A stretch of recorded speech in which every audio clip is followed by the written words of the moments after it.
Hi, everybody. I am super excited to be able to host this study session again on behalf of Rabbi Moscowitz and Holy Blossom Temple. I was here last year, for those who were here as well. And I'll give you a brief introduction of who I am and this esteemed gentleman that you have as your spotlight on your Zoom. So my name is Avram Musafia, and I have been a member of this temple since I was 5 years old when I came to Canada, and I was welcomed by Rabbi Moskowitz and the entire community. But Rabbi Moskowitz has a very close relationship with my family because he really helped us settle in and helped us find our Jewish identity. So I'm always happy to help out and be involved in anything he's putting together. And then for those of you who are new here and who might not know, I am a director on the board of directors for Holy Blossom. And that's also why I'm wearing this wonderful name tag that I'm sure nobody can see. And yeah, so throughout this session, please, as I mentioned earlier, the etiquette is keep yourself muted unless you want to ask a question. It just helps us eliminate any background noise and feedback so that Rabbi Moskowitz can speak clearly and be uninterrupted. Other than that, I think we're good to go. I'm just going to read you guys a short bio of Rabbi Moskowitz. But I'm sure most of us know who he is and has spent a lot of time with him at Temple. So John Moskowitz has been a rabbi at Holy Blossom Temple since 1987, including as senior rabbi from 2000 to 2014, during which time he envisioned and animated a revamped Holy Blossom Temple. Meanwhile, Rabbi Moskowitz has also created and driven a remarkable program of great figures appearing at Holy Blossom. Ambassadors Abba Eban and Michael Oren, Elie Wiesel, Daniel Gordis, Prime Minister Ehud Barak, Ruth Weiss, Rabbis Naomi Levy, and David Wolpe. These are but a few of those who draw thousands to our building. The rabbi has been Holy Blossom's Rabbi Emeritus since 2014, and he's also the author of a 2015 book, Evolution of an Unorthodox Rabbi, and is writing a memoir of his days as a young radical in the 70s in California. So without further ado, you can take it away, Rabbi. Thank you, Avram. I think I edited out a sentence in that bio where I said the book will be published before the Messiah comes. I've been working on it here and there for, I think, since 2016, but whatever. So I'm very pleased to see everybody. Tzom Kol, an easy fast. Gemar Tov, we say as well. Shana Tova, that saying was over yesterday. Once Yom Kippur, actually it was over on Rosh Hashanah. Once Rosh Hashanah is over, the only proper reading is Gemar Tov, have a good finishing, Gemar Chatimat Tova, or Tzom Kol, have a good fast. Nonetheless, in a colloquial manner, we often still say Shana Tova, and that's fine. So, as you might have heard me say, I'm perfectly fine if you want to interrupt and ask a question or make a comment, for all that as well. I think I'm going to speak about 30 minutes thereabouts, after which we'll open up for more comments and questions. But don't hesitate. If you have a question or comment, I'll take it along the way. Just raise your hand. That would be the easiest. So that said, I begin on a dry, hot Jerusalem afternoon in the year 2000, July of 2000, 21 years ago, a little bit more. The very same week, in fact, that thousands of miles removed, Bill Clinton, Yasser Arafat, and the then Israeli Prime Minister Ehud Barak were holding marathon meetings at Camp David. You'll recall the reports of an impending peace agreement between the Israelis and the Palestinians swirling about them. It was a moment of great hope, to say the least. And even though Jerusalem and Tel Aviv had been rocked badly by a spate of bus bombings a few years before, those 12 days of intense meetings in the Maryland woods resurrected the hope of the Oslo Agreement signing on the White House lawn just 7 years earlier. In any case, that July day of 2000, I'm walking with a colleague along Rehov David HaMelech, King David Street, near the mixed Jewish neighborhood of Abu Tor. And we had had lunch in a section called Jerusalem called Baka. Many of you have been there, no doubt. And we walked up Rehov Emek Rephaim, which meets King David Street, not far from the King David Hotel. And as we're approaching the King David Hotel, maybe 100 yards south of there, right near the mixed Jewish Arab neighborhood of Abu Tor, my colleague, a leader in Israel's reform movement, esteemed leader, turns to me and says, "You know, we're now walking on almost exactly what will be the new border. To our left," he gestures to his left, "this is Israel. And to my right over here, this is Palestine. We're right on the seam," he told me, "between the two countries, Israel and the soon-to-be Palestine." I didn't say anything. I knew that my otherwise astute friend had not grasped what our thought was about. I knew that Camp David would not result in peace between Israelis and Palestinians. Arafat and those surrounded him had long made that clear, both through their actions and their words.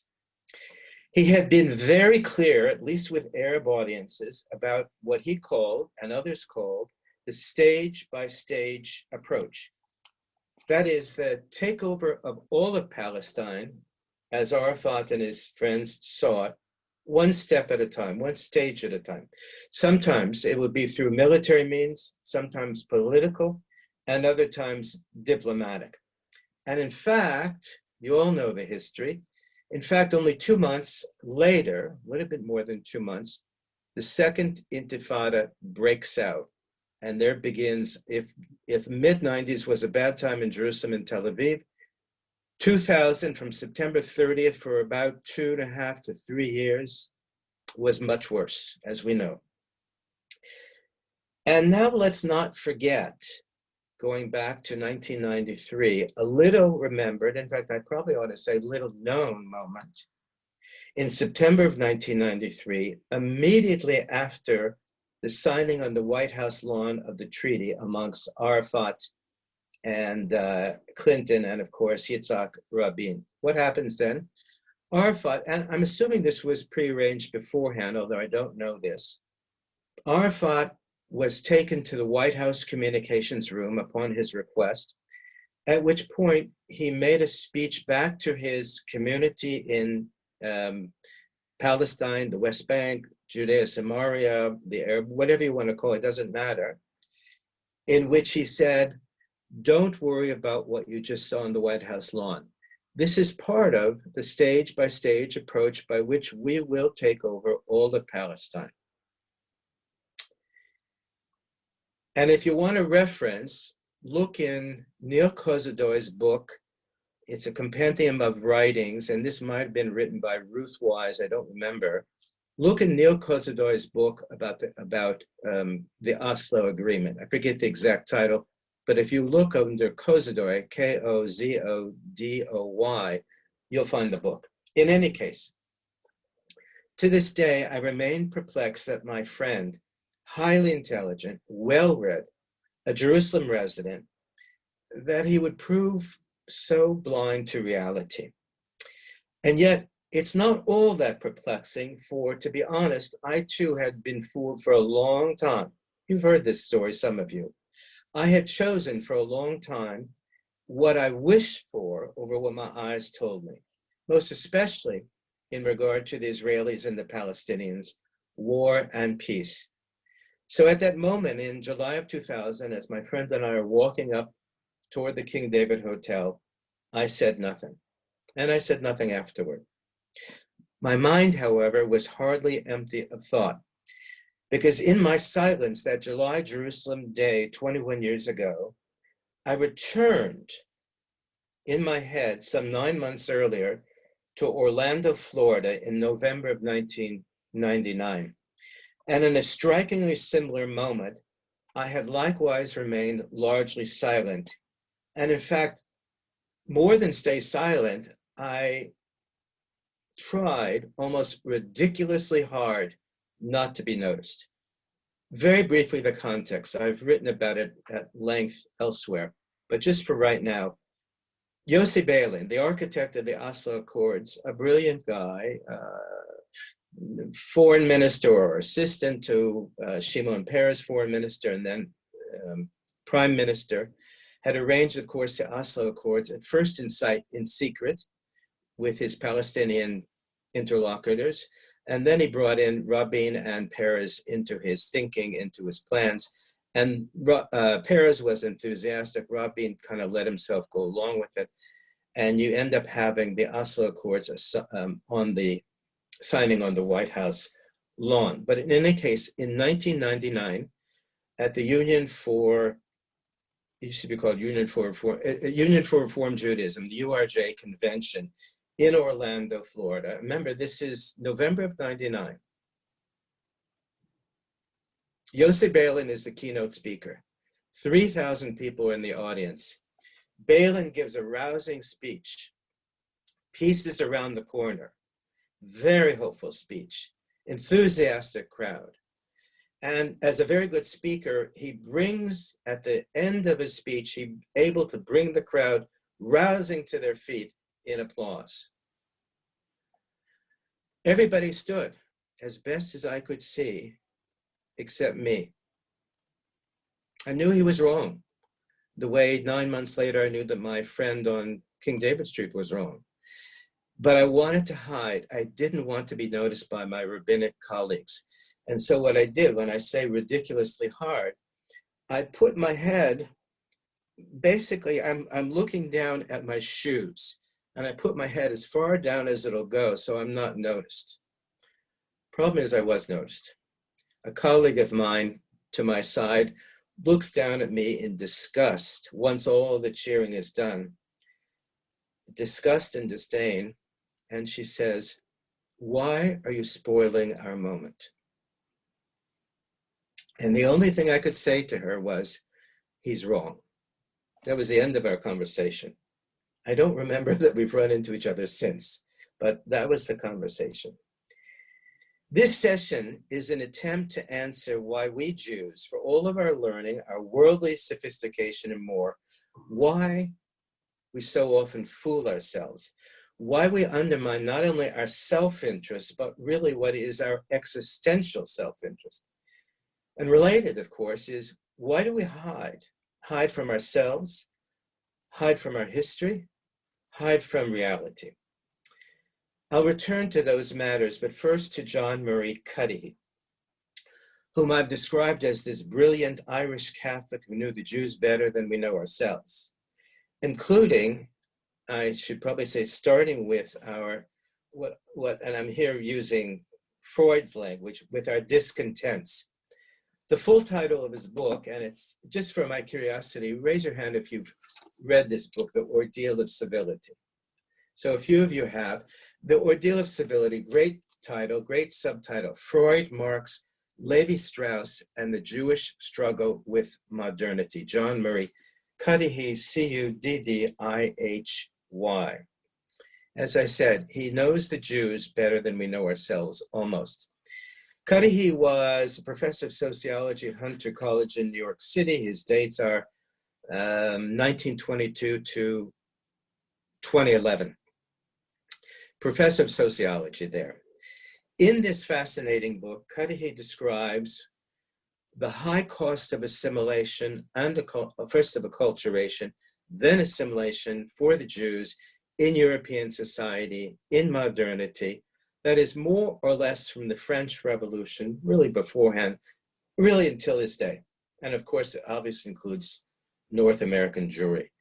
The gist of Cudahy's reading of modernity's Jews is this, that to gain entrance to the larger society, university, for a job, for marriage for that matter, for virtually any social ambition. It required Jews, and of course we're speaking, as I said, from, let's say, before the French Revolution to the mid-20th century, even to today, required Jews to conform to the ways, the customs, the thinking, overt and not overt, of the Gentile world.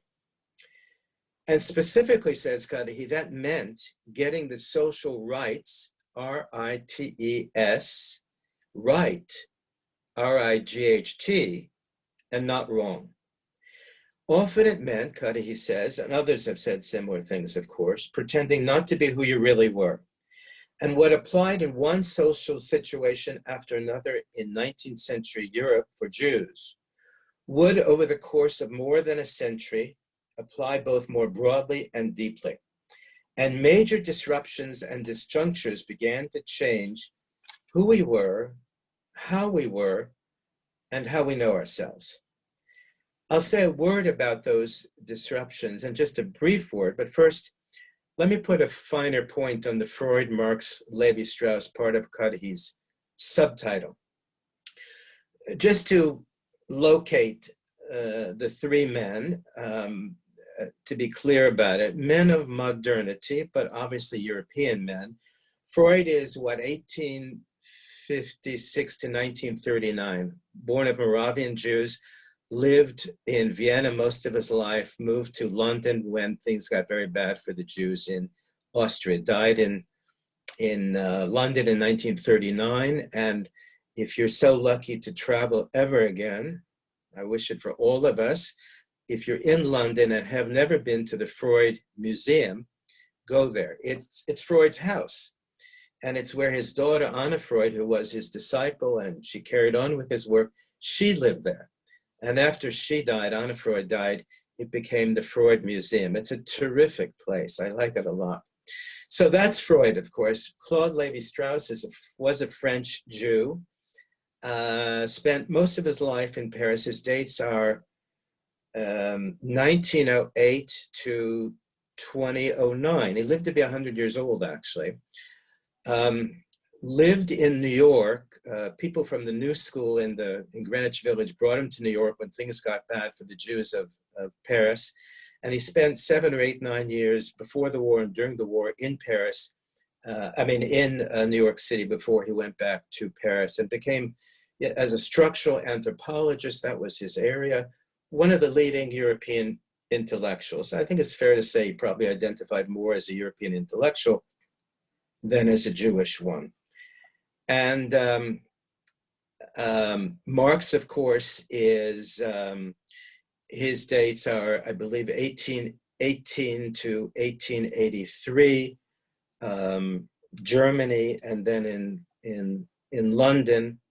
And you can visit today, probably some of you have been there, the British Library, where Karl Marx did most of his work. And by the way, interestingly enough, Karl Marx's grandfather was a rabbi, so was Levi-Strauss's grandfather a rabbi. Observant rabbis, I should say. So these guys come from that kind of background. And in fact, Freud, who to a degree did hide his Jewishness, nonetheless, he knew Hebrew, probably from his father. Certainly his father knew Hebrew, could read it actually. And why do we know that? Because in one of the books that Jacob Freud gave to his son Sigmund, the inscription, which is several lines long, is in Hebrew. So the best script Hebrew. So the best guess is that Freud himself, at least as a child, could read Hebrew. In any case, John Murray Cudahy sees these three thinkers, three leading Jewish intellectuals, 19th and 20th centuries, as what he calls explainers. That is to say that in part their purpose was to explain outre Jewish behavior, outre and Jewish in the broadest sense, to the Gentile society into which Jews sought entrance. In short, this is Cudahy's argument, Freud's notion of the unconscious, Marx's economic and historical dialectic, and Levi-Strauss's notion of cultural patterns and structural anthropology had their origins, in part, says Cudahy, out of each man's personal attempt to defend as well as to explain a deeper Jewish identity against the claims, and we should say against the attractions of a far more powerful secular modernizing European world into which the Jews, of course, sought entrance. Now, let me put a further twist on this. Freud, Marx, Levi-Strauss, they were resisting what I think Cudahy calls the encroachments of modernity, while also explaining, not just to Gentiles, but to the Jews, explaining how and why the Jews were in fact acculturating and eventually, of course, assimilating into secular European society. I want to say just a word before I go on with Cudahy about this. There is an assumption that we often commonly share that when the ghetto walls were socially broken down, socially and politically broken down in European society, 19th century, that our ancestors were very reluctant to leave the ghetto. It's not true. On the whole, they fled the ghetto for the opportunity to be part of the larger, alluring European society, to have a chance to live however you wanted to live, marry whom you wanted to marry, study what you wanted to, have whatever profession you wanted. So once the walls came crumbling down, not just so much physically, but let's say politically, our people were thrilled by the opportunity to be part of this modern world. All of this acculturation especially, is a broad and deep experience of becoming a modern people, and it's all very disruptive. So that in the process of modernization of the Jew, my reading is that we became a deeply anxious people in the main. We're already burdened, after all, by the concerns of a minority and a majority culture, a culture that didn't so much love us. European Jewry in particular, but eventually including all Jews, suffered and experienced a number of major disruptions. I'm not going to go into those disruptions today, but I'll just name them off the top. It's for another time, and I'm writing about it at the moment. The disruptions include massive migration, and I'm talking about disruptions over 150 years or so. Massive migration. After all, that's where we come from. Most of us have European backgrounds, right? And Avram is the most among us. You were born in Sarajevo, were you? You can unmute yourself. Yeah, I was born in Belgrade, but early life I grew up in Sarajevo. Okay, so Avram is the most European of all of us by far. The rest of us, my grandparents are European born, perhaps yours too, but Avram is the real thing, okay? In any case, the massive disruptions include massive migration, massive murder, in the main, huge prosperity, deep assimilation and acculturation. Acculturation comes first. And of course, sovereignty. All those things, think about it, migration, murder, prosperity, assimilation, sovereignty in the last, 70 years, huge disruptions. And by the way, just let me say a word about the last one, sovereignty. Some have known this for a while, but we're beginning to see the signs of a major divide between Jews of Israel and elsewhere in the world, especially North America, obviously. We've only seen the beginning of it now, but one can easily guess that in the next 20, 30, 40, certainly 50 years, it's going to be very clear. The future is in Israel, it's not in North America. I'm not saying that we won't exist. I'm not saying that our children and grandchildren won't be here. They will be. But I'm saying there won't be much Judaism left here in North America. The center will be in Israel.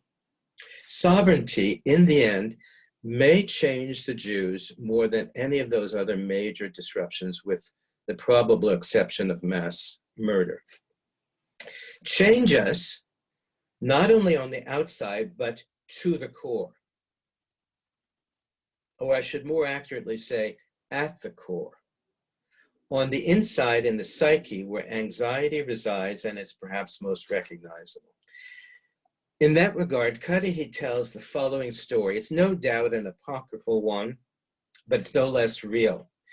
It's a joke that was often repeated by Freud.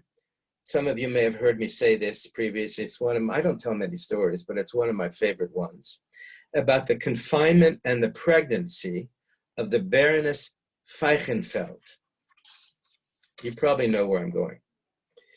The doctor who had been asked to look after the Baroness during her confinement pronounced at the moment, the doctor comes to visit the Baron Feichenfeld. They're sitting in a room right outside his wife's room, but they can hear her. So he's asked to come and look after the Baroness during her confinement. And she begins to, shy a little bit, if I can use that word. But the doctor says the moment has not yet arrived, and suggested to the Baron that in the meantime, they should have a game of cards in the room next door. After a while, and you can find this story in Cudahy's book, after a while, the cry of pain from the Baroness struck the ears of the two men. Mon Dieu, how I'm suffering.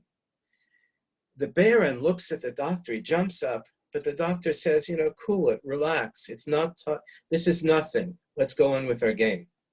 But a little while later, there were more sounds from the Baroness Feichenfeld.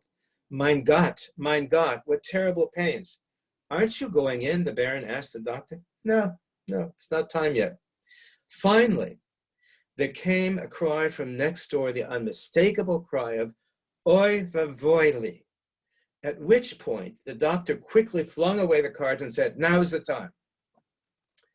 As Freud put it in telling the story, and meaning not just to speak about the Feichenfelds, but much of a acculturating jury of his day, he says, Jewish only at the core, but not to the core.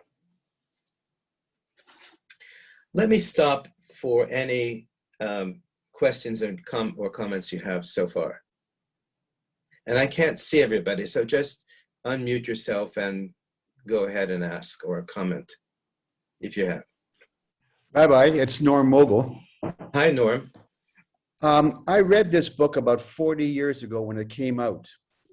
And the reaction was quite different than what you're talking about. It was considered to be a highly anti-Semitic document, mainly because the title, first of all, the idea of an ordeal to become civil or part of civilization was considered to be already starting to indicate that Jews were less than civil before. And the reaction I remember by the number of rabbis who reviewed it and others who spoke about it was that it was anti-Semitic. And that's why I was surprised when you chose it, because I'm sure you didn't choose it with that in mind. So I'm curious as to how you came to it, given what I've experienced when I read it at the initial release some 40 years ago. Well, Norman, you're exactly right. That was the reaction as you described, especially by rabbis. It was a little bit like when Philip Roth published, what was it? Portnoy's Complaint, yeah. Portnoy's Complaint. And that was the reaction of many people at the time. I disagree with them. I don't think it's an anti-Semitic book. I don't think it's close to that. I think Cudahy admired and loved the Jews, but what he described is something that's painful to us. I think he described us accurately and sympathetically. I'd urge you to reread it, and I'm happy to continue this discussion because not everybody would agree with my assessment of Cudahy. I think he was explaining a very difficult process, and the word ordeal is a great word. It has been an ordeal.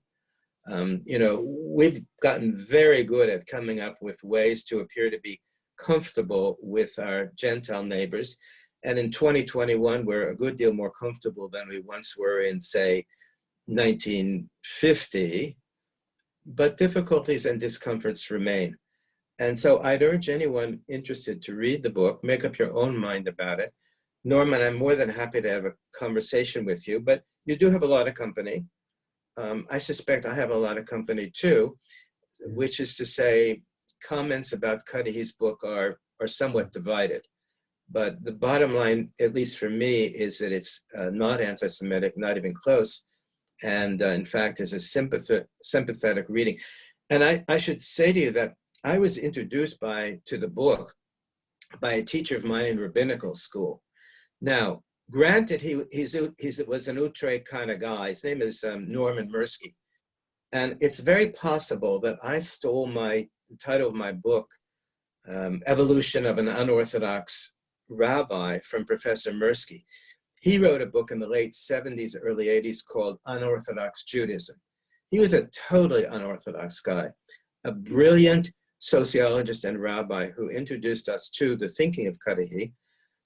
And I'll be honest with you, I haven't heard much about Cudahy since, except for a wonderful review. A friend of mine, a rabbi in Florida named Jeffrey Salkin, one of the most prolific writers around on the Jews and Judaism, wrote a great review of the Netflix, what was it called, on the Chicago 7 trial. Yeah. And Jeffrey wrote a great review of it. You can find it online. I read it. It was really good. Yeah. Really good. Yeah.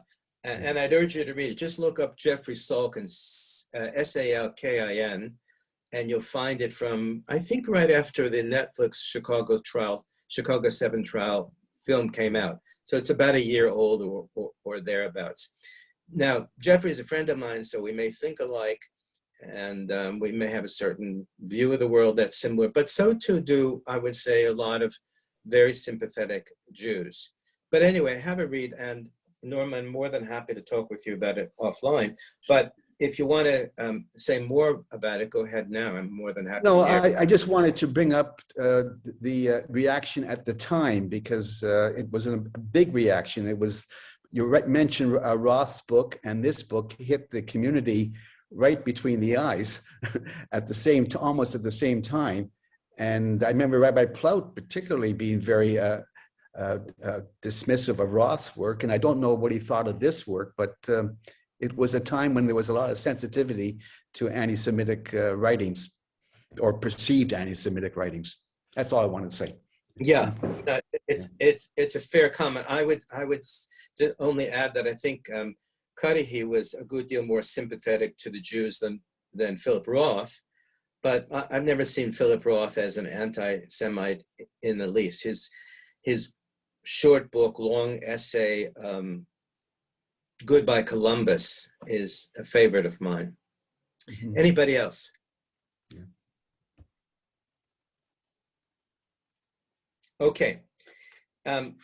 Since I've digressed slightly, and I want to end in the next 10 minutes if I can for comments and questions, let me make another digression. I want to say a word to you about my library. It's not here. There's a little bit of a library here. I'm in my study, but most of the library is elsewhere, downstairs and so on. The largest section of my library is on Eastern European Jewry from the 16th century to right before the Holocaust. My Holocaust section is a separate section, and it's hardly as large as the section on Eastern European Jewry. And that section has a lot of the leading rabbinic thinkers, 16th, 17th, 18th, 19th century thinkers, shapers, and so on. And I ask myself sometimes the question, why is it that it's such a robust section? Why is it that it's probably my largest section of any kind of book in my library? And like you, I've gotten rid of a lot of books over the last 10 years because nobody wants them, right? If you're lucky, you can find the Baycrest or other such places that will make books. But I still have probably 3,000 books left. And the largest section is on the East European Jewry. I ask myself why. I don't know the answer. I think, however, it has to do, I think it's a kind of a buttressing against the forces of modernity that allows me in part to link myself to a world that was a more coherent, a more whole world before everything got disrupted, and a world of a thicker, to use a sociological term, a thicker Judaism, a thicker Jewish community. So that's a small digression. While I'm at it, let me make a related digression, a kind of another detour, as it were. I have a colleague, a rabbi in Los Angeles, a longtime Hillel rabbi at UCLA named Chaim Seidler-Feller. Chaim Seidler-Feller is an Orthodox rabbi, although I don't know well, he's remained frum in his own personal behavior, but Chaim. It's just John talking. Hello? Okay, no worry. Who is only about 5 years older than I am or so, comes from a totally different world from my own, from our own. Chaim is a child of survivors, grew up as an only child, I think that's right, in Brooklyn, and was, I don't know if he grew up black hat, but became black hat. That is to say, from Lagamre Haredi for a small period of time. He went to Yeshiva University eventually for rabbinic ordination. He studied with Rabbi Soloveitchik amongst many others. But I've asked myself, and I run into Chaim in Jerusalem every couple of years, and I've asked myself, if we're near the same age, as I said, he's maybe 5 years older than I am, why are we so different? And the answer is, we have very different teachers. Chaim's teachers were refugees from Eastern Europe and the great, great yeshivot from Eastern Europe. That's what's in his mind. That's what's on Chaim's tongue. My teachers were the students of the great Jewish intellectuals of the German university. And so my teachers are very much affected and influenced by the Jewish intellectual Germanic world of the late 19th and early 20th centuries. And therefore, they shaped me that way. Chaim's teachers shaped him to be a much more of an Eastern European Jew. I'm much more of a contemporary Jew. That's a major difference between us. And I think it's telling, just as the books in my library are telling in their own way. So Chaim's world is what you call the yeshiva-ish world. He speaks yeshiva-ish, which is related to Yiddish, obviously. And yeshiva-ish, or the yeshiva language, has lots of shortcuts, which you can only learn in yeshiva unless you want to copy. Some of us for a while tried to copy it. Didn't really work. It's not authentic to who we are, but it is authentic to who Chaim is and his contemporaries from that world. I say that because I come from a much more civil world than Chaim does. And I don't think he would mind me saying this. And I met him for the first time in 1977. He once offered me a job at UCLA Hillel. I very reluctantly turned it down. There's a lot to learn from him. He's a tremendous intellect and a tremendous person, a great leader. The reason I was attempted to take the job is I wanted to be around an authentically yeshiva-ish, East European kind of guy. And instead, I studied with great rabbis, but they weren't yeshiva-ish. They came from, their teachers were the great German Jewish intellectuals who had learned in Berlin and Heidelberg and other great German universities. In any case, I want to move toward the end, but before I do, let me read to you, please, a few words about John Marie Cudahy from, and Norman, I'm thinking about you for the moment, from somebody who is an admirer of Cudahy, but also to a degree a critic, and his name is Richard Bernstein. Richard Bernstein is one of the great authors around. He isn't well read for reasons I don't understand. He wrote a great book I highly recommend called The Ultimate Journey. I won't go into it, you can look it up. And I think he was a critic at Time magazine for a while, maybe an art critic too, great writer. Cudahy wrote this, I think at the time of the publishing of this book, The Ordeal of Civility. Listen to this. This is what Bernstein says in probably 1980 or thereabouts. John Murray Cudahy calls this jagged meditation a midrash. The metaphor, says Bernstein, is apt. Like a Talmudic exegesis, the book is a learned commentary on the sacred texts, in this case, those of the giants of the Jewish diaspora. As with a midrash, the argument unfolds from a single overriding principle. In this case, says Bernstein, the bold, if cranky notion that from Marx to Freud to Abby Hoffman, because there is a chapter in Cudahy's book called A Tale of Two Hoffmans, and if you read Jeffrey Salkin's review, as Norman did, he talks about it brilliantly. So he says a cranky notion that from Marx to Freud to Abby Hoffman, the Jewish intellectual vanguard has been obsessed by an embarrassment at its own Jewishness.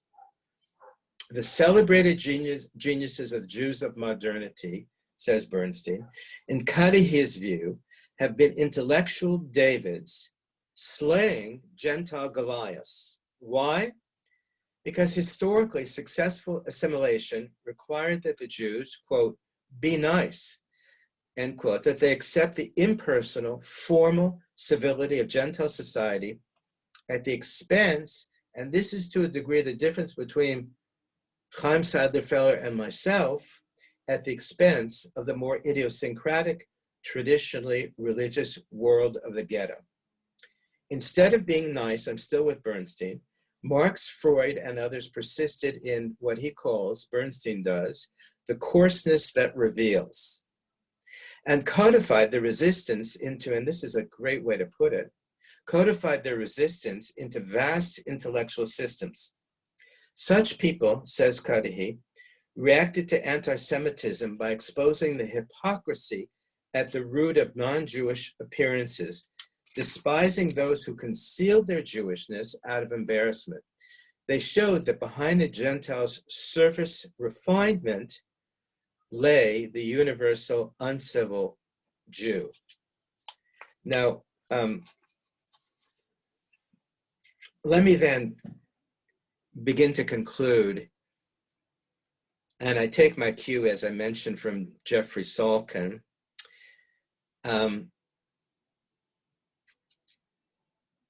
With A Tale of Two Hoffmans. That's the name of a chapter in Cudahy's book. And it's a great digression into the Chicago 7 conspiracy trial. I'm looking at you, and you're all old enough to remember this, I think. Maybe not everybody, but most. Cudahy puts aside the legal issues of the Chicago 7 trial and instead analyzes the proceedings, as he calls it, as an ancient scenario played out in Judge Hoffman's courtroom, primarily by the defendant Abby Hoffman, whom Cudahy calls an uncompromisingly coarse Yid, if there ever was one. So you have two Hoffmans, the refined Judge Julius Hoffman, well-mannered, well-behaved, a member of the Chicago Standard Club, which you may or may not know. I don't know if it's still around, but it was the great German Jewish club in Chicago. Judge Hoffman was a prominent member. You've got him on one side, and you've got Abby. And you remember what Abby did in the trial. He wanted to provoke Judge Hoffman, which he often did. And at one point he says, you know, but you're my daddy, or something like that. He was confusing the people in the courtroom who were perhaps believed for a moment that actually they were father and son, when of course they weren't, but in some sense they were. And Abby Hoffman would call Judge Hoffman, called him, you said you're a shanda for the goyim, which Abby mistakenly translated, and Jeffrey Salkin puts it this way, as I forget how Abby says, that means you're a front man for the Gentiles. Shanta for the Goyim doesn't exactly mean that, not directly, but it does mean it in the broadest sense. Of course, it means that he was a disgrace. In any case, so read Jeffrey Salkin on the two Hoffmans from about a year ago, as you read along with Cudahy. I want to end this way. I often ask myself, why did I change? What made me eventually less susceptible than I once was to being fooled? Why did I eventually identify more with the coarse Abby Hoffman than the refined Judge Julius Hoffman? Much as I love my teachers in rabbinical school, why was I more drawn to the East European intellectuals of Chaim Seider-Feller's world? The answer is, as best as I know, twofold. One is, early on, I was exposed to two great teachers who began the process to help me rearrange my mind. One I've mentioned is Norman Mirsky, and the other was a professor I had in university, Gary Cates and I both loved this man, Lucien Marquis. He was a professor of political science at Pitzer College in Claremont, California. Lucien was born, not Lucien Marquis, but Ludwig Moscowitz in Stuttgart. And he had the great education of German Jews, at least until things turned sour. So in 37 or 38, I think it was, Lucien, very smart man that he was only probably 20 at the time, took himself out of Stuttgart to Los Angeles. And in Los Angeles, he became, as a very young man, a driver for Hollywood stars. That's where he learned his English, actually. And then he went to a college, which if you've never heard of it, you must look it up. Went to a college as an undergraduate. Remember, this is a German Jewish intellectual from Stuttgart. He went to Black Mountain College. Black Mountain College was the great independent outre college of its day. It only lasted 20 or 25 years in the Black Mountains of North Carolina, had great professors. I'm not going to remember all of them who were there, but Bucky Fuller was there, John Gage was there, all kinds of people were there. Joseph Albers taught painting, believe it or not, and that's what it was like. So Lucien took himself off to Black Mountain College, had learned his English as a chauffeur to the Hollywood stars, learned his humanities at Black Mountain College, and eventually was my teacher in Claremont, California. And it's true that when I became associated with Tom Hayden, Lucien wasn't very happy. And not because Lucien wasn't a leftist, he was, but because Lucien, as a good German Jew, even in the 1970s, eventually he changed, but in the 1970s, when I had him as my teacher, he wore a tie and coat every day. Hayden was a countercultural new leftist. Lucien didn't like those types, but Lucien rearranged our thinking. He introduced us to the great European thinkers of the 19th and 20th centuries. And I think, knowing Lucien particularly, but to a degree Norman Mirsky, changed my mind.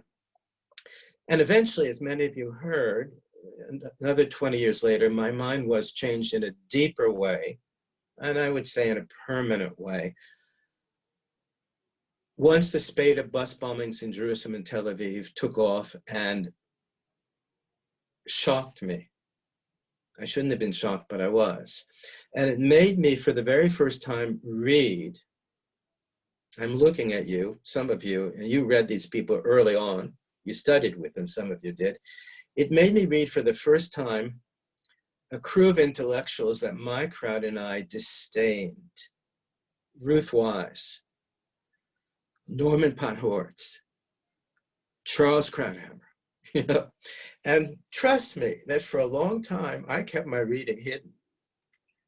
I didn't want to tell my rabbinic colleagues what I was reading because my mind was changing and it was socially uncomfortable. It became even more uncomfortable later, but I learned to live with it, and in fact, to be happy with it and to revel in it.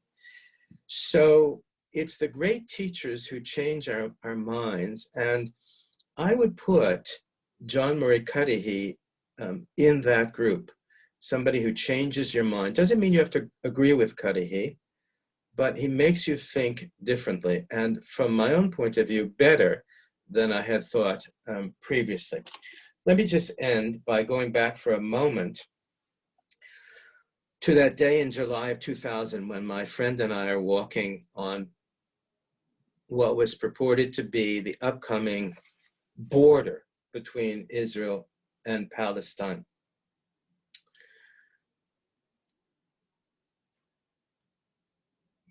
It was never to be, and I fear it will not be in our lifetimes. God willing, there will be peace.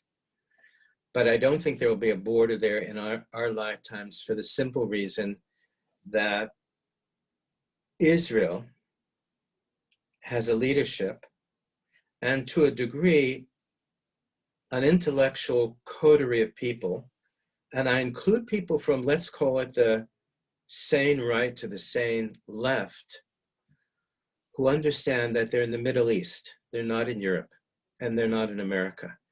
And therefore they have to understand the world through a lens of that has become theirs as much as it is that of the Palestinians. It's a Middle Eastern view of the world.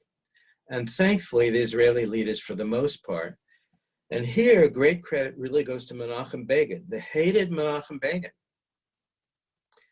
who, when he came to power in 1977, slowly began, with all of his respect for his intellectual and political opponents, slowly began to bring about a change in Israeli society, including amongst Israeli intellectuals, Jewish intellectuals, about how the world is actually organized and how it isn't. It's not organized along the lines of what we may wish. It's organized along the lines of what actually is. So I'll conclude there and open up to your comments or questions. Just Avram will tell us to unmute ourselves. So feel free to jump in. Avram, if you want to call on people, that's fine with me, or people jump in, also fine. Rabbi, it's Steve Posen speaking. I'm on my wife's iPad. I'm not my wife, Robin. Now, Okay. I just make a brief comment and ask you a brief question? Please. Number one, it was wonderful to hear you again. I haven't heard you for some while, and I really loved your presentation. I loved and admired it. Number one. Number two, my question is, you said that the future of Judaism is not going to be in North America. It's going to be in Israel. And there will be very little Judaism or Jewishness, is what I understood you to say, in North America. Can you please explain, or please explain how you think, or why you think that the Jewish presence in North America will decline and or probably disappear, is the way I understood you to say? I shouldn't suggest it's going to disappear, at least not its entirety. There still will be Jews, there will be synagogues, although fewer. But North America, Canada, the US, it started in Europe, but the US and Canada, the US more so obviously, is a powerful, modernizing, alluring society where the fruits of modernity are available to everybody, and everybody assimilates more or less. There are pockets, to be sure, of unacculturated Jewry, the same way there are pockets of unacculturated other ethnic groups, but those are only small pockets. And mind you that we who are more assimilated, we move away from those pockets. Look at the tension, for instance, between more contemporary Jews and the Jews of parts of Brooklyn. So that modernity is a powerful elixir. It introduces us to many possibilities. And over time, and we've seen it over the last 3 generations, we'll see it over the next 3, there will be fewer Jews, less Jewishness, fewer synagogues. And I'm not suggesting out of anti-Semitism, hopefully that's not the case, but because modernity, America, very powerful. Look at all of us in this Zoom room. We're all products of that. I certainly am. And Israel, while it's a very modern society, has, it's probably technologically, it's at least as powerful as America, and growing more so, doesn't have a choice, actually. We have choices. Israel doesn't, mostly because it's in a nasty neighborhood. So I think we are about halfway through, Stephen, a process of acculturation and assimilation that, and I think it was Kafka. Kafka lamented how his father brought him up. He said something to the effect, he said to his father, look, when you were growing up, all the smells of Jewishness surrounded you, and you didn't have to do a lot of learning because you were surrounded by Jewishness, the smells, the sounds, the way people dressed, everything. He said, all you did, however, for me, is you let a little bit of it drip, drip, drip. And so all I have of Jewishness is a few drips of it. I don't have the thickness that you grew up with. And what Kafka describes in criticizing his father, after all, is our world as well. It's a wonderful world in many ways, but it means that you can do whatever you want and you're not penalized for it by other Jews, and certainly not by the larger society. So as I say, I think we're about halfway through a longer process where Judaism gets thinned out. And look, Philip Roth wrote about this brilliantly. What does it mean to be accepted as a Jew? The allure of the blonde Gentile girlfriend and so on. It's powerful, and it's only going to continue more so from here. Stephen, I don't know if that answers your question exactly. It does in part, and it leads open an engagement in a longer discussion than I'm entitled to have here, but I want to thank you for the answer. Okay. Happy to continue at any time. Thank you. Anybody else? Okay, we have two hands. Lawrence, why don't you go first? You're muted, by the way. Yeah, Laurie Klontz. John, that was really thought-provoking comments, and I enjoyed it. And really, I just want to follow up on the same issue, this very, I would say, disconcerting prediction that there's an increasing split between diaspora Jewry and Israeli Jews. And I just wonder if you can comment a little more on the source of this, and just put into context, in the way I think about this, the Zionist idea is completely an idea of nationalism. And the contemporary liberal idea pretty much rejects nationalism and supports the idea of globalization. And people have written that a lot of the animus against Israel, it's partly, of course, anti-Semitism, but it's partly that Israel is so resolutely a stake in the sand in defense of nationalism, which has a bad name. And this, Rabbi Splansky in her sermon the other night, last night, talked about this terrible, letter from the Jewish Studies group criticizing Israel's conduct in Gaza mainly. And, that there is this liberal commitment to globalism and against nationalism that at some level undermines their support for Israel. Is that, you think that's part of it? Sure. Let me respond in two ways. First, with regard to that letter, the letter wasn't from Jewish studies people, it was from rabbis and rabbis to be. So a significant number of rabbis and rabbis in rabbinic students in the liberal seminaries, Hebrew Union College, Jewish Theological Seminary, the Boston Hebrew College, and the Reconstructionist Rabbinical Seminary.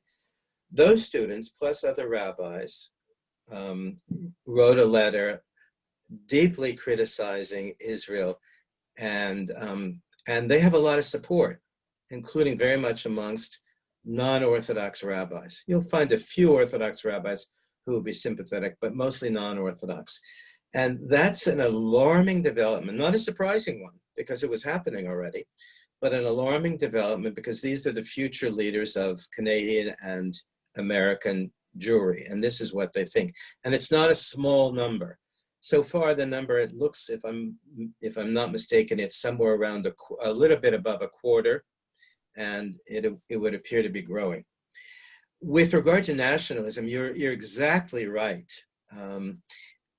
Israel necessarily and historically is nationalistic, but in the liberal European sense of the word, very much so, obviously. And America and Canada are we once were, but we no longer are. And you're right, nationalism has become something of a dirty word, especially in the last 10 years or so. And the person I'd recommend you to, Lori, I'm sure you read him, is Yoram Chazoni, Hazony. Yoram Chazoni was the founder of Shalem College in Jerusalem.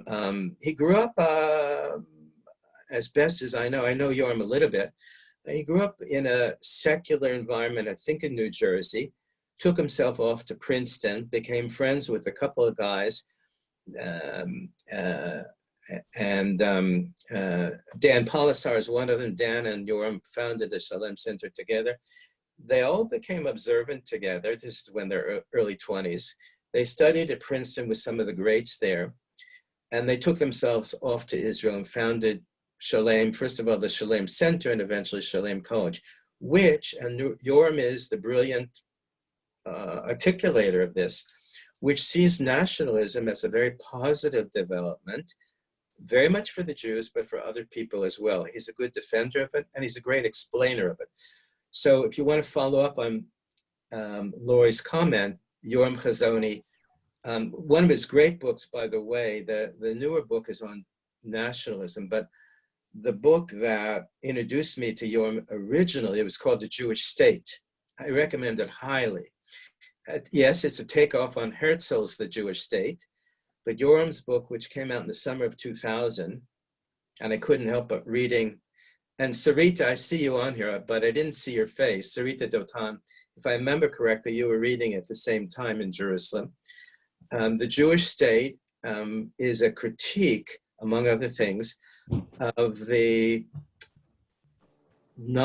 growing non-Zionist approach of the Hebrew University professors. So it's a criticism, and he got a lot of flack for it. It's a book that holds up. I recommend it highly. Anybody else? Rabbi, two things. It's interesting that you're talking about nationalism. I was at a seminar the other day with Frank Luntz. He's talking about anti-Semitism, and he says that when you start any public dialogue, forget the word Zionism, because it immediately, it's been so kidnapped by the left of representing evil that if you ever talk about Jewish nationalism, you sort of get rid of the term, because it's a complete non-starter. That wasn't my original question. Was, what about God? Where does God come into all of this in the future of Jewish life in North America? Because I think with what's going on right now, I look at everything right now as being there's a war against Western civilization and the Judeo-Christian ethic that founded Western civilization. And as long as we are fighting the good fight, we're needed here, because if it doesn't last, we're all in big trouble. Well, let me respond to both. Maybe to disagree respectfully with Frank Lutz, I think we should use the word Zionism. It's who we are. It's what Israel is. It's how Israel came about. Without Zionism, there would be no Israel. Without Israel, there would be no Jews in another generation or so. So let's reclaim the word. It's very positive. Let's teach the history. A good place to start, if you haven't seen the book, is called The Zionist Idea by Arthur Hertzberg, published in the 70s or so, holds up brilliantly. And what the late Arthur Hertzberg did was to take the major leading Zionist thinkers of all kinds, political Zionism, religious Zionism, and so on, compendium of their readings, begun with a great 100-page or so introduction by Arthur Hertzberg, one of the great thinkers of our time. He died about 10 years ago or so. And that introduction, which is 90 or 100 pages, is the best introduction to Jewish history that I know, which leads up, of course, to the movement of Zionism. So I would say, contra to Lutz, let's reclaim the word. With regard to God, I don't know the answer to your question. I mean, it's such an interesting question, David. On the one hand, God is what allows us to share a spiritual world with many people of many faiths. And therefore, it's very important that we have some kind of, whether we believe in God or not, some kind of mature and maybe even a semi-sophisticated understanding of God from the point of view of Judaism, as well as other faith traditions. And there are better people than me to answer that. And let me suggest two of them that you might look up. One is, there was a great book published, I don't know, 30 years ago called The Jew and the Lotus. Did anyone see it? It's Greenberg's book, right? Pardon? It's Greenberg's book, right? It's about. Yitzhak Greenberg was a part of it. Yeah. The author was Kamenetz, I think. Yes, Roger Kamenetz. And it's a story, and Yitzhak Greenberg was, there you go, David, it's a story of, I don't know, a dozen or so Jews who went to visit the Dalai Lama. Why'd they go to the Dalai Lama? Because the Dalai Lama said to a couple of leading Jewish intellectuals, Yitzhak Greenberg might have been one of them, look, you guys have survived all kinds of onslaught, you Jews. And my people is, we're bedraggled and we're oppressed and we're being destroyed by the Chinese communists. We want to know, how do we survive? Won't you come and visit me in my mountaintop hideaway here in Tibet? And so a dozen or so Jews went to visit him, I think in the 70s or 80s, if I remember. And it's a fascinating discussion between the Dalai Lama and these Jews about survival, including the role of God. The other person I'd refer you to is a rabbi in Los Angeles, someone I'm very, very fond of, named Naomi Levy. Naomi Levy is a rabbi at Nashuva, Nashuva, maybe there's an H on there, Nashuva. And she's as deeply a spiritual leader as anybody I know. You can find her on YouTube. I was watching a little bit last night, and Naomi, she does something in the park on the holidays. You can find her later, and all you need to do is to go to Nashuva or Rabbi Naomi Levy. And she is a passionate, deeply sensitive, thoughtful, knowledgeable Jew about God. In fact, her last book is called something like Einstein and the Rabbi. I recommend it highly. And she's got several other books. She's, I think, as effective an articulator of spiritual need as anybody around. So those two are better sources than I am about this very important thing. The only thing I'd say is, and I think you're suggesting this, David, it is, after all, what we may not have it in common with other Jews, but we, and by we I mean the Jews collectively, have it in common with many other faiths. Anybody else? Rabbi, just a caution on referring to nationalism.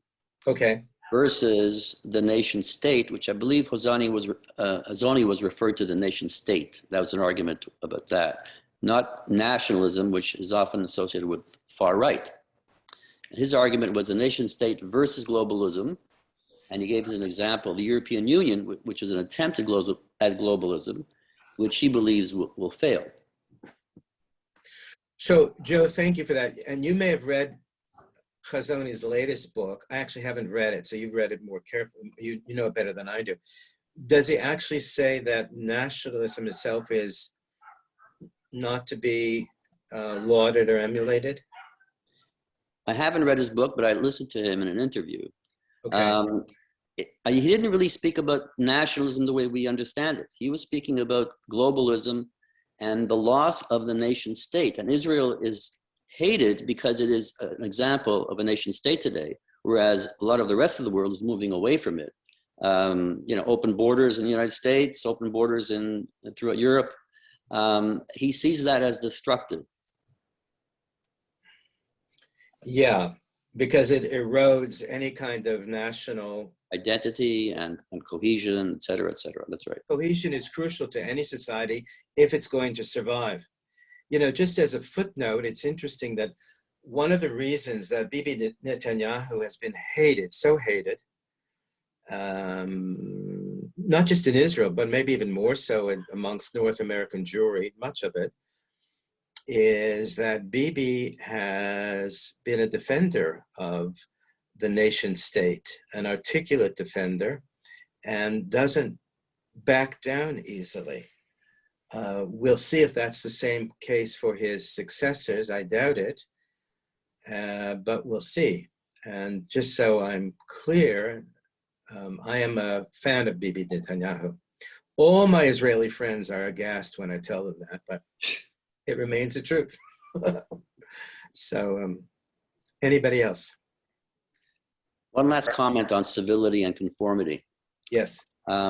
Somewhat, some irony in that American Jews of Hollywood really created, in many ways, American culture. Just like, as Amos Alon says, the Jews of Weimar created, in fact, the Weimar culture. They were so successful throughout, in all endeavors in that culture, from business to theater to arts to politics, that they in fact created what was at that time the Weimar culture. They even created the cabaret, for example. That was a Jewish thing. So it's interesting how Kadhi talks about civility, and in some sense is critical of Jews after coming out of the ghettos, that they had issues with civility. That was a major problem. Yet they achieved the highest of the highs within the country having the highest culture in the late 20s, early 30s. See, let me permit me to disagree, Joe. I don't see Kadhi as critical of the Jews. I see him as descriptive and sympathetic. I agree with you. I agree with you. I don't see that book as anti-Semitic. I'm saying the criticism of the Jews by non-Jews at the time is what he was saying, is that they weren't civil. Well, we weren't. Right. Let's not pretend otherwise. But look to where the heights they achieved within Germany. It's quite ironic. It's very ironic. And down deep in our core, we still aren't civil. Remember what Kadhi says, at our core, we're Jewish, but we're not necessarily Jewish to the core, right? The big issue is the word ordeal. The way I read it, it was like we were trying to be something we should not be. We should not have been so modernized, so leaders in so many areas of thought. So it was the ordeal of becoming civil that set off this anti-Semitic, perception. Permit me to disagree again. Okay, sure. The ordeal, and we did go through an ordeal, and to a degree we still do, did not start anti-Semitism. Yes, the anti-Semites responded to the Ostjuden, the East European Jew, who weren't sufficiently refined yet.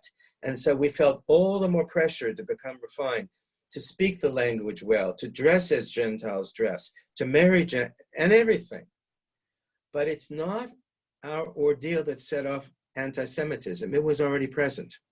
And the fact that we were outre and not easily, or actually I think it's that we tried so hard to assimilate that we might have drawn hatred because of a certain kind of disdain that comes along with when you try too hard. That's a valid point. Yeah. I agree. Last comment, if anybody has, before we have to wind up. So I'm more than happy to continue this conversation. You're welcome to email me. You can find me at Moscowitz, JMOSC, not a K, OWITZ, @holyblossom.org. And thanks to everybody, especially Avram, for all of your help. And it's good to see everybody. Stay well. Hi, Ellie. It's good to see you, Ellie Lobel. And stay well, everybody. And some call easy fast for the rest of the day. Yasher Thank koach. you, Rabbi. Thank you, Rabbi. Thank you. For coming. Dude, All the best. see you.